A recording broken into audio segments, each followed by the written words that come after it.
All right, so a little bit about go-to-market and go-to-market strategy. So I think the first big one, and I've talked a little bit about it before, is adapt. To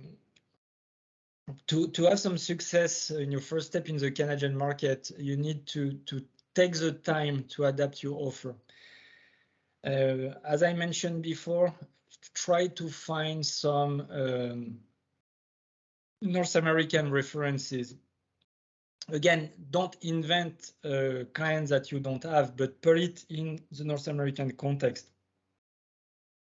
If you know you're working in Europe with a different region in your country, well, maybe you should change the terminology to province. If you work with some big players, try to find the equivalent. So let's say, for example, I work with the SNCF, which is the same thing as Via Rail in Canada.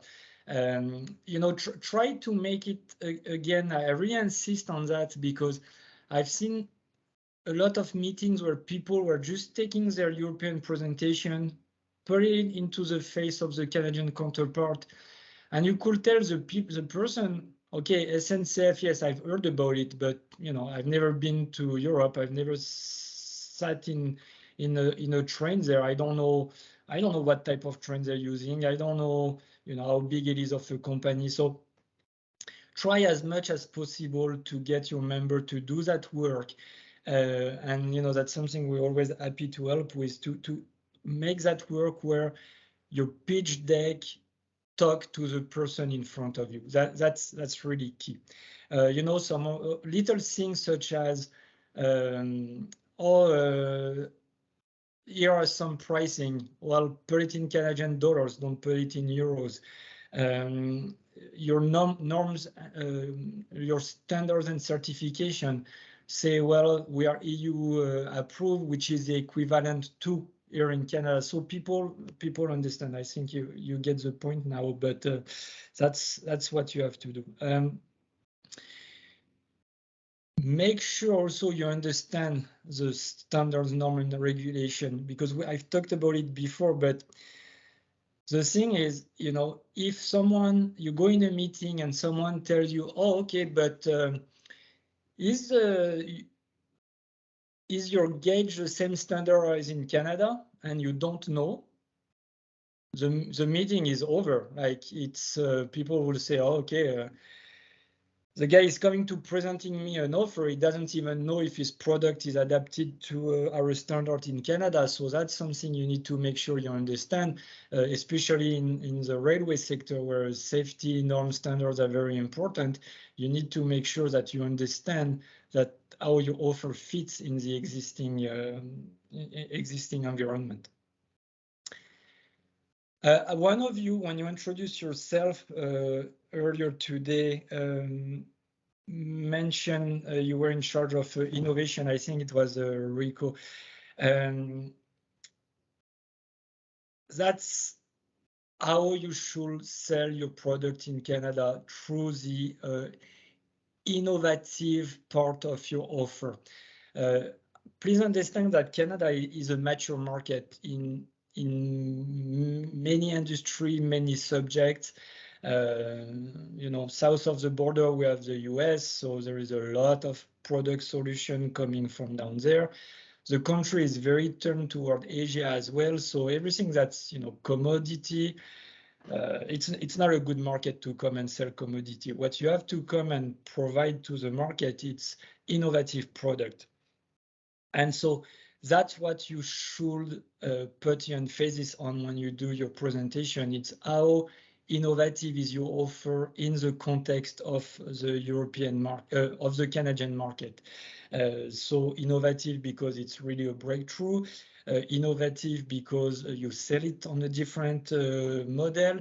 Doesn't matter what is the innovation, but try to find what's innovative in your offer compared to what exists in Canada, and that's what you have to push, because that's what people are open to, see stuff different. You know, before I say networking, here I've put innovation. Same idea. It's in terms of go-to-market strategy, what you have to push definitively. I've talked about the market segmentation, but again, geographic, governmental, and type of people. Yeah. So in terms of distribution strategy, so there are many different options, obviously. The first one, we've covered that before. You can create your subsidiary and, you know, have your own business here and start to take care of the distribution yourself. But as you understand now, networking is a big part of how to do business. So it can take time for you creating a new business and going by yourself. And I think it's always very interesting to bring some partners, Canadian partners on board, because that's how you're going to leverage their network. You also have to understand one thing. I see a lot of my clients who come from Europe and they go, I ask them to really start in the Canadian market the same way they started in the European market 10 or 20 years ago. And they have a very hard time to do that because, you know, they say, oh, but it's 20 years I've been building a name, a reputation, our product, our great quality, stable, they're very well known. The biggest company are using our product.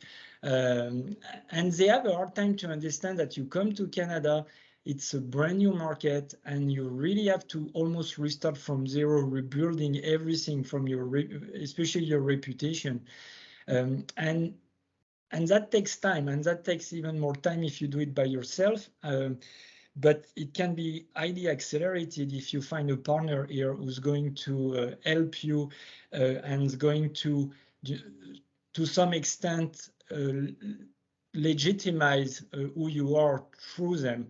So let's say your distributor is very well known and has a great reputation, and everybody knows that the products they're bringing into the market, people can trust them. Well, you just save 2 years because they're bringing the credibility to the product that you cannot get just by yourself right away.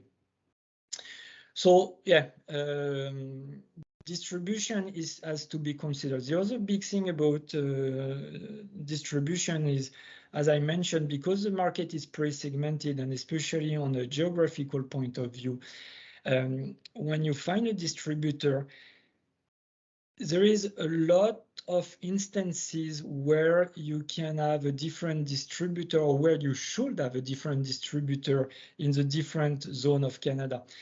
And very often what we will see is to have one distributor that cover Quebec and the maritime provinces, one distributor that will cover Ontario, Manitoba, and Saskatchewan, and one distributor that will cover Western Canada. A lot of distributors will tell you, oh no, but that's fine, I'm cover all Canada, don't worry. Now you have to challenge them, and you have to ask them, okay, but when you say you cover the British Columbia, how do you actually cover them? Like, do you have an office there? Do you have employee over there? Or do you work with some partners or some agents? And until it's very clear, and until you're very comfortable with the organization,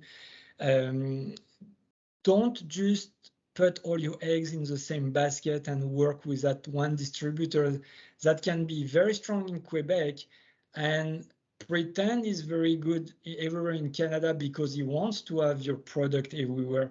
But the truth is, at the end of the day, there is not that many distributors in Canada who are good everywhere, except if it's a big national player. There is a lot of very strong regional, provincial players, but those people don't always or rarely have the means to cover the whole market. So make sure you keep that in mind. I was talking to you before about that company that does the connectors. for the railway cars. And we chose two distributors, one for Quebec, and was going to cover Quebec and the Maritimes, and one for the rest of Canada. And there was two reasons to it. There was the language on one hand, but also because in Quebec, there was a very big market for ship to shore thanks to the Port of Montreal. And so that distributor was very strong in ship to shore. In the rest of Canada, the other distributor not only was located with offices in those different provinces, but on top of it, the market segment was mining. And so those people had way more competency in mining. So, you know, it can be geographical, sectorial. So when you put all those factors together, there's a good chance that you would be need more than only one partner. Yeah, and obviously, if you come from a French-speaking European country, maybe you're comfortable in having a direct communication with your clients. On the other hand, if you come from more European English-speaking, you want to have someone to represent you in Quebec because you're not comfortable with your language and you know you'll never be able to adapt as well as the distributor locally. But once I've said that, the other thing that's very important, it's also that you make sure that you have some local presence. That local presence can be through a subsidiary that just support the distributor, can be having someone traveling on a regular basis, can be having people like us who help you locally.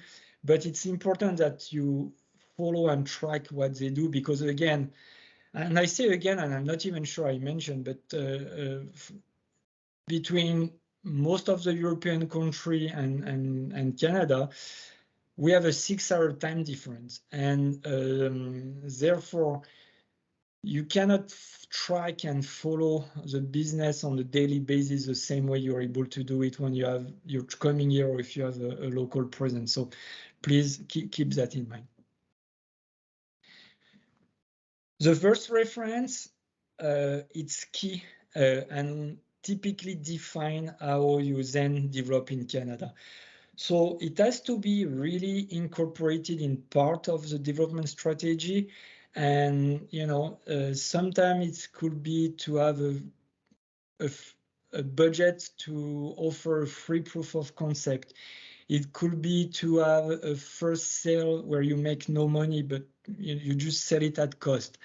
It can be to have some type of partnership where you share the cost.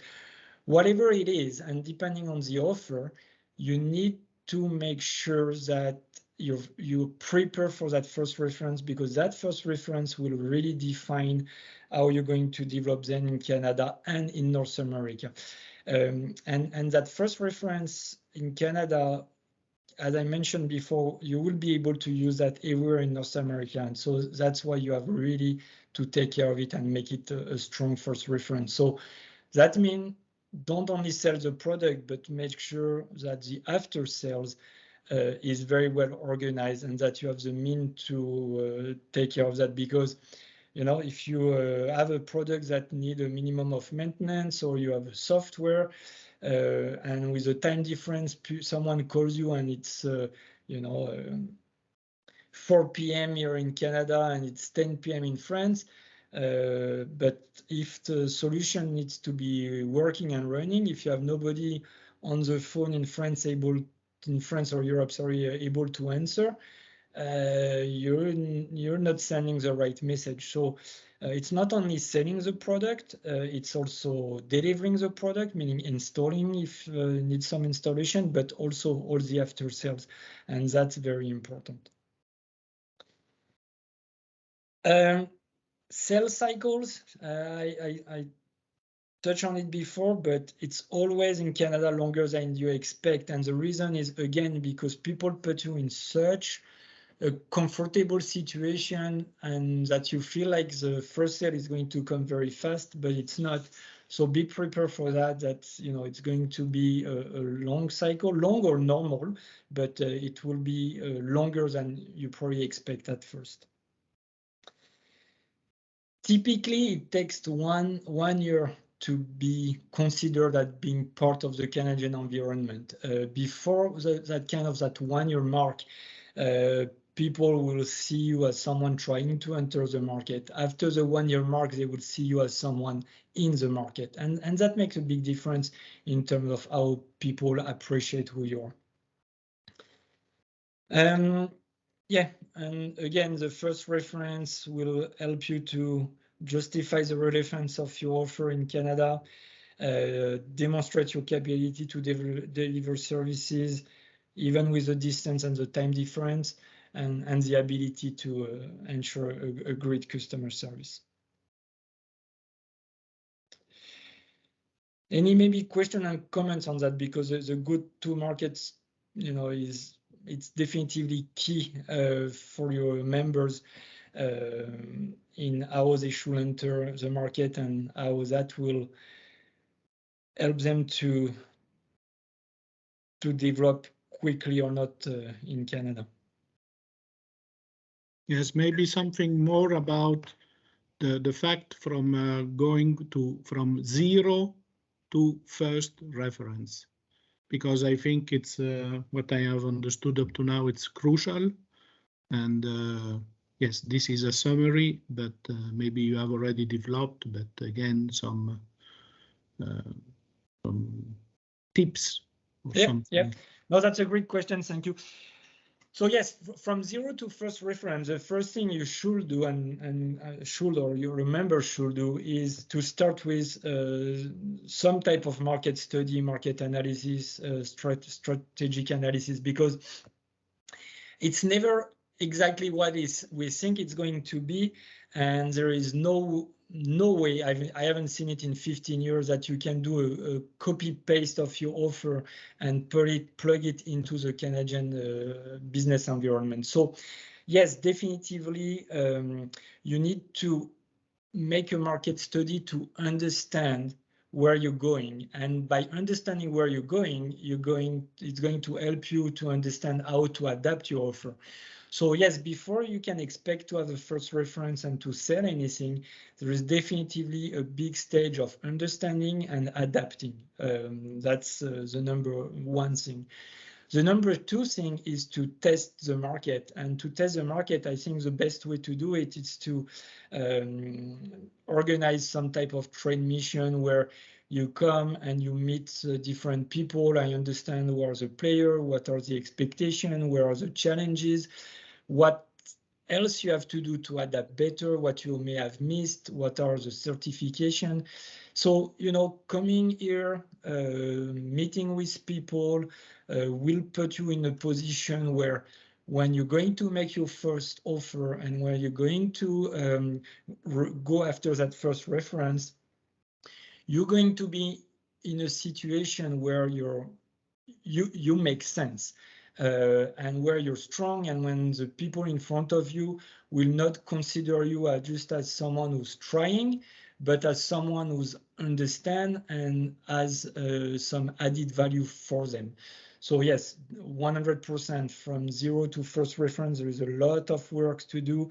You need to be prepared, and I think market analysis and coming here at least once is of great interest. The other thing is, maybe what I didn't say very clearly, is that when you go after that first reference, my recommendation is always to go after 3 or 4 potential first reference, because if you focus on one contact and one partner only, and it doesn't go through, you just lost 6 months, 8 months, 10 months. When you try to get that first reference with 3 or 4 different potential partner, well, if one doesn't go through, another one doesn't come out to be as relevant, you can still expect to have at least one that's going to be a good fit, and then that you're going to be able to use in the future. So yes, thank you for that question, because it's very important to come prepared before you can pretend to have a first reference. Thank you.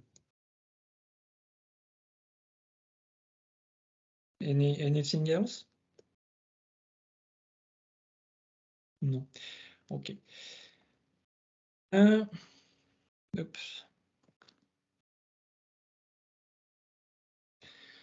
So I just realized that those two slides should maybe not really be here, but I've kind of covered that.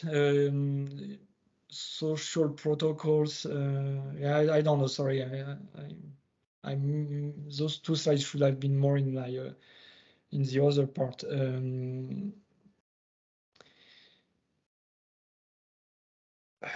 Yeah. I think we've covered enough of those social protocols. I'll be happy to come back on it and tell you more, but I'm just looking at the time too. Yeah, I think there is more interesting thing to confirm.